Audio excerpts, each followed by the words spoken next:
2020, baby! Anything's possible. So, I factor nothing out at this point. Hi, YouTube. I'm NintendoFanGirl. You can call me Sam. The date today is Tuesday, June 9th, 2020. If this were not the weird 2020 that we're stuck in, and it were a normal 2020, then today would be the first day of E3. And most likely it would also be the day of Nintendo's E3 Direct presentation, where they would be giving us lots of new goodies to look forward to for the rest of the year, more information on games we already know about and things like that. But this is not the normal 2020. This is the weird timeline that we're stuck in, and there's no E3 because of coronavirus concerns. It was canceled months ago. Nintendo hasn't come out publicly and said, hey, we're not doing an E3 presentation. We're not doing a big direct.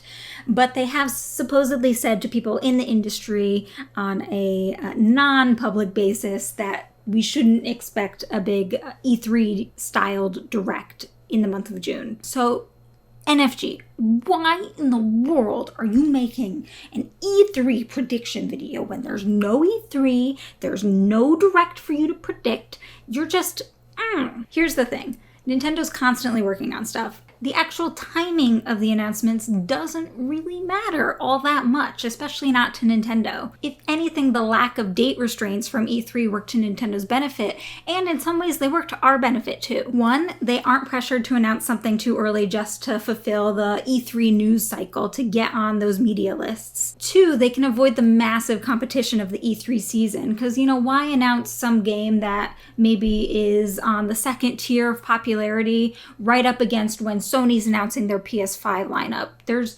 some competition that doesn't make sense to put up against each other. You're just competing for attention. And three, it's easier for every company, including Nintendo, to avoid leaks the week or two before E3, as you all know, is just a hotbed for all of these spoilers and leaks and things coming out that aren't ready to be announced yet. And the reason is because you just have so many people putting their hands on these games, on the show floor exhibits, on interview coordination, on different gameplay footage. So to me, I think it's actually nice that I don't have to worry about those leaks, because usually before E3 I do my best to avert my eyes from that kind of thing. But I also think it's good for us that Nintendo and other companies aren't pressured to announce things early necessarily, because I hate waiting for things. I hate it. I'm super patient for everything except video games for some reason. All that being said, just because there isn't a specified Nintendo E3 Direct doesn't mean that those announcements are all out there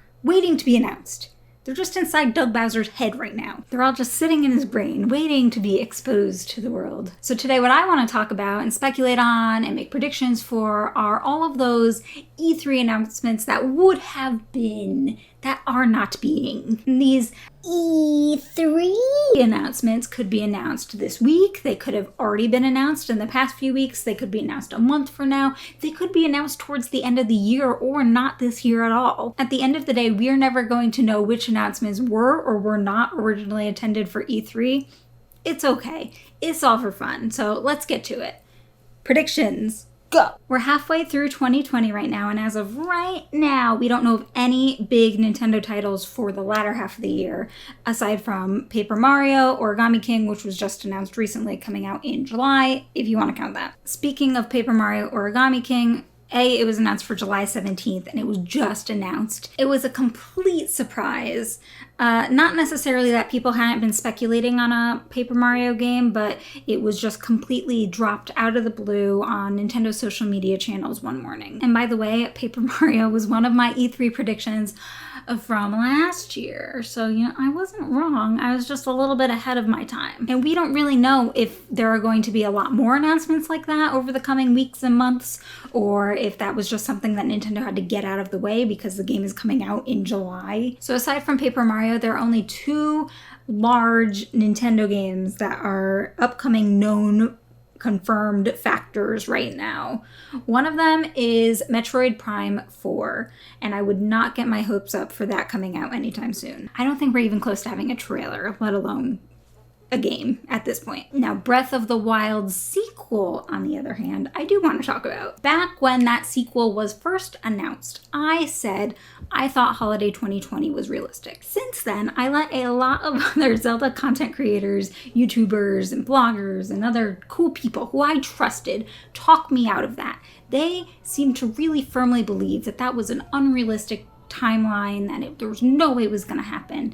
And I fell for that. I believed them. I'm flip-flopping again because I still think that holiday 2020 is a realistic timeline for Breath of the Wild 2. Every timeline in my brain that I've felt in recent years that I understood for Nintendo, that they couldn't surpass something or that they wouldn't hold off on something, Nintendo's been like, nah, brah, let me just scramble your brain right here. My first E3 prediction is that Breath of the Wild 2 is farther along than a lot of people think it is, that it will be a holiday 2020 release title, that we'll get a new trailer and a title for it. I firmly believe that Breath of the Wild sequel has been in development since basically right after Breath of the Wild launched, which was in March 2017. So that's 3 years of development for a game that already has a game engine, a ton of assets, a lot of story and lore already built up behind it. It's a huge head start and they've had 3 years. A good comparison, in my opinion, to make would be Ocarina of Time, which came out in 1998, November of 1998. And then Majora's Mask, which came out in April of 2000. That's 18 months, a year and a half. As of right now, this minute, we're at 39 months between Breath of the Wild 1 and now. My suspected release window is October, November, so that's more like 44, 45 months. I think that's fair. I think it's completely doable. At the very least, I think it's 1,000% plausible. And so take that, people who keep trying to tell me it's not realistic. Super realistic. It's at least a little bit realistic. I think at the end of the day, they're going to be going for the maximum hype factor. So I don't think this is something that they would drop on Twitter and Facebook just like done. My best guess is that we're going to get a bigger Nintendo Direct towards the end of the summer when Nintendo's teams have the chance to start to get back together again in person and work on things collaboratively more efficiently, because right now it's still a little bit tough. If I was making my E3 predictions, that would have been the one thing that I was hedging my bets on for being the big thing, the big showstopper to come out of E3 from Nintendo. But even in that scenario, there of course would have been other announcements, so I'll talk about those. One, the really big one, it's been a huge rumor for the past several months, weeks at least.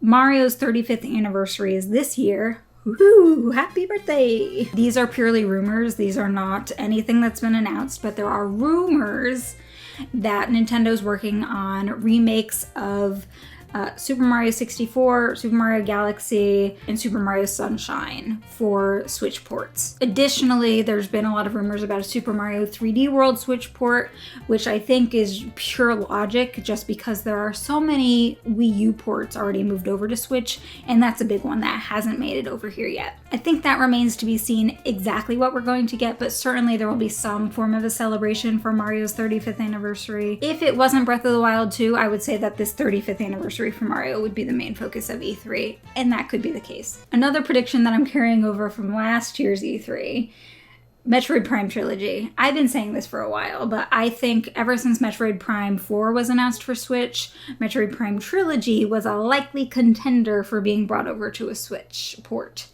Metroid Prime Trilogy was already on the Wii as a really nice port, and then the Wii U as a really nice port. It makes sense. It's a game that people are going to buy. It's a game that people are going to play and review highly because the Metroid Prime Trilogy is pretty beloved, and it's a good way to get people caught up for Metroid Prime 4. And on that note, the only reason why I think that might not have been announced yet is because I think they probably want it to come out pretty close to whenever Metroid Prime 4 is going to be ready. So it might be too early to really release that at this point. Next, I think Animal Crossing DLC probably would have been announced at or surrounding E3. We have gotten some good DLC already for Animal Crossing. It only came out in March, and the DLC is really going to be coming pretty regularly for at least the first year, because most of the holidays and things were not built into the system purposefully. So they will be coming in updates. The DLC that we have up to right now includes an event that started on June 1st and goes through the end of the month. And after that, there's nothing else written yet. So I think it's very likely that that upcoming DLC, whatever comes after the end of June, could have been announced at E3. Animal Crossing is ready for its next DLC, so that announcement is probably going to come pretty soon, regardless of whether it was going to be at the E3 presentation or not. We know that we're getting our new Smash character announcement pretty soon. Whoever gets chosen, there's going to be an ARMS character in Smash, and that is probably going to be announced any day now, if I had to guess. Earlier this year, or was it last year? I think it was this year. Bravely Default 2 was announced. Now keep in mind, Bravely Default is on the 3DS. Bravely Second is on the 3DS. Bravely Second is the sequel to Bravely Default. They're connected stories. Bravely Default 2 is the next game in the series, but it is not a direct sequel. And they got my favorite composer back. I'm super excited for that. And it doesn't have a release date yet, except 2020. So I was picturing that we'd get a nice new trailer and a release date at E3. My fingers are crossed for fall instead of holiday, but I'm just happy if it doesn't get pushed to next year. But my little extension of that prediction is the possibility of the announcement of a Bravely Default collection coming out on Switch. Bravely Default and Bravely Second on the 3DS would be not an easy port to get to Switch. Obviously, anything porting from 3DS to a single screen system is not like a simple move it over and you're good. But I think they would do really well on the Switch. They'd get some more players and they would hype people up for Bravely Default too. And if Square Enix were doing that, they were porting it to Switch, they could also then port the games to other single screen systems, such as other current gen consoles or PC. I don't know that they would do that, just they could. Another prediction that I think would have been at E3, and it's a little bit of a cop-out for me to even say this because the announcements came a couple days ago, but more details on the upcoming DLC for Pokemon Sword and Shield. There's two parts to the DLC. One is Isle of Armor and the other is Crown Tundra. Isle of Armor is coming soon. It just got a release date of June 17th a couple days ago. I think very possible that that was originally intended to be an E3 announcement, but why wait until today if there is no E3? There's also a new trailer for those two DLCs. It's on the Pokemon page on YouTube, so I'll put a link down below if I remember. Another thing that might be more on the hopeful list than the plausible list, N64 Mini. It was rumored a while ago, then it was like, if we haven't seen it yet, are we really gonna see it? I think it's possible. I don't know that E3 would have been the place to announce it. I think they might wait until closer to the holiday season, potentially, if the N64 Mini were going to be a thing. And I think now, especially, that manufacturing falling far behind from COVID-19 stuff and things like that, even if they were going to announce it at E3, even if it is a thing, we don't know if it's a thing, to be clear. N64 Mini, I want it to be a thing very bad, but we have no idea. But what I'm saying is, if it is a thing and it was going to be announced at E3, at this point I don't think it's going to be announced until pretty decently later. In the same vein, and especially if the Nintendo 64 Mini is not a thing, I would really like to start seeing either Nintendo 64 games incorporated into some of the Nintendo Switch Online free games that are available to play, or available for purchase in the eShop. We still don't have a virtual console for purchase. We have free games that are available with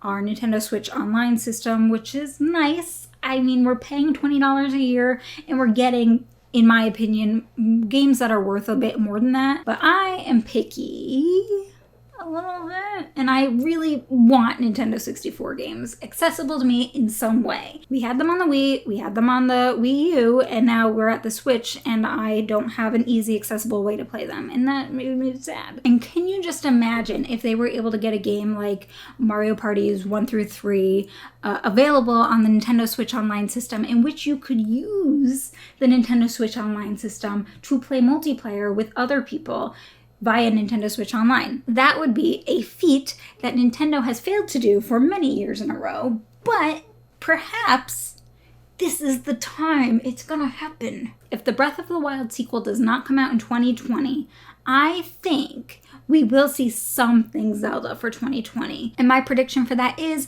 another remake styled kind of like Link's Awakening was. Maybe not necessarily the same style, but the same kind of simplistic thing. I think of all of the Zelda games that could get a pretty simple but effective and great port, Minish Cap is at the top of my list because the graphics can certainly stand to be updated but don't need to be made full-on realistic. The story is great, the gameplay is great. You don't have to tweak it that much. Just give it the Link's Awakening treatment or something similar to that and it will be a smash hit. Smash hit! Urgh. Anyway, another kind of out there prediction, but I really want to see a Kid Icarus Uprising style Nintendo Switch game. We had Kid Icarus Uprising on the 3DS, and then that was it. They gave us this beautiful, wonderful game. Thanks to Sakurai, thanks to the team that worked on Kid Icarus Uprising. It was fantastic. And then, that was it. That was it. Give me more Pit, give me more Palutena. I want Kid Icarus Uprising, pretty much. But I think they can go a step farther. We can have something more. This one's really not happening. I don't even know why I wrote this down. But if Square Enix wanted to, which for some reason they don't seem to want to, Kingdom Hearts, the story so far, which is basically everything up to but not including Kingdom Hearts 3, could be ported to the Switch. I don't think it will be. I don't know why they're so adverse to it. I don't know if it has to do with restrictions from Disney or Square themselves or Nintendo not wanting something to do. I don't know. All I know is that it makes sense. A ton of people would buy it for the 50th time. Another thing, while all of these ports from other systems are kind of making their way over to the Switch, you know, there's games like The Witcher 3 and L.A. Noire. My personal, probably favorite non-Nintendo, not really Nintendo series, I would love to see the Ezio trilogy of Assassin's Creed ported to the Switch, or like at least give me just Assassin's Creed 2. I would be fine with that. I'll take it. I'll take what I can get when it comes to Ezio. He's my little Italian meatball. One more thing on my list. The ultimate pipe dream that I ask for every year. Every single year since the Switch launched, which has only been a few years to be fair. Themes, or just, you know, a nice update to the online system and the UI. Give me some more descriptive friend profiles. Let me put like a status. A status? I don't think that's asking too much. But, you know, if I could change the color of my screen, like just give me 5 colors to choose from. If I could easily change the order and folders of my games, which are quickly becoming a pretty hot mess. I am really ready for a Switch UI update, and themes would be great, but just some more organizational tools I would be happy with. It did take a while for the 3DS to get those, so it could be coming. I'm not completely discounting the possibility of us getting that. I don't know that E3 is where Nintendo would decide to announce that. I think that might actually be something that they would just kind of shadow drop overnight. Out of all of my predictions, that is one of the ones that would make me the happiest, just for quality of life. So that's where we are.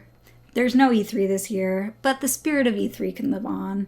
I'd love to know what your thoughts are on what could have been announced for E3. What would you like to see in the upcoming months since we don't have E3? And how do you think they're going to be announced? Are we going to get a direct? Are we going to just get everything dropped on social media one by one when we're not expecting it? I don't have the answers. I just really like throwing a ton of things to the wall and hoping that some of them stick. Thank you for watching. I hope you stay happy, you stay healthy, you stay safe. Here's to hoping that Nintendo and the world are able to work on the recovery, as slow, as painful as it's going to be.